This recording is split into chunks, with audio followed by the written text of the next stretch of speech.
This is the inside of my own foundry, or the tin shed as I call it.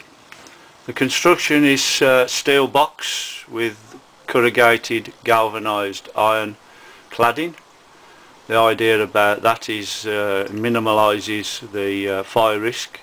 I try to keep things that may burn down to a minimal in this building, and as you can see, I've laid out a few of the items that that I use, and we'll have a little look around the foundry just to familiarise ourselves with what I've got. These are some of the safety items I should be wearing today. I must stress how important it is to cover up from the possibilities of being splashed by molten metal. These are the overalls, a fire retardant overall. This is a leather jacket and a fire retardant hood, go over my head, a pair of good quality leather gloves, good thick leather gloves, and over there is an helmet with a polycarbonate visor. If you intend to melt molten metal, I must advise you to cover up and protect yourself from the possibilities of being burned.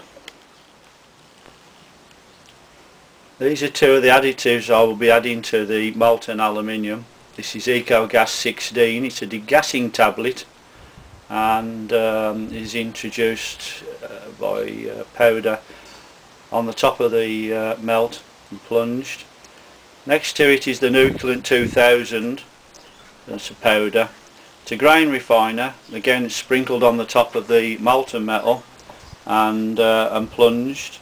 And to introduce them into the melt, I've made this little tube with a bottom on a stainless steel rod, and that allows you to just drop them on the top.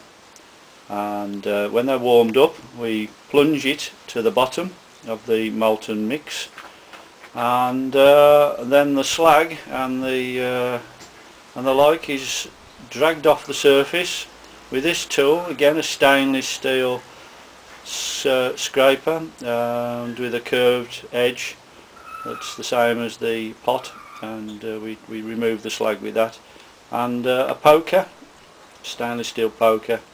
We're just generally prodding the scrap aluminium down into the mix and giving things a little bit of a stir and a bit of a poke. This is the furnace. This is the bit that does all the melting for me. I do aluminium, brass and bronze. Not really tried cast iron in this furnace, although probably could do it. I'll stick to the bronze being the hottest metal I melt. It's a gas bottle furnace, or gas bottle construction, ganister lined, fire clay lined, propane fired, air blown.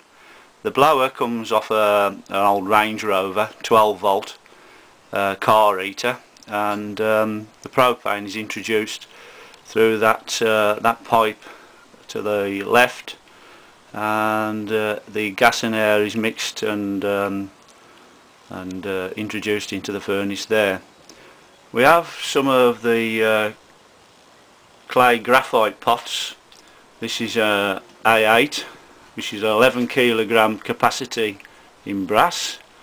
Next door to it is the A3, a 3.5 kilogram capacity in brass, and the A2, which is a 2 kilogram capacity in brass.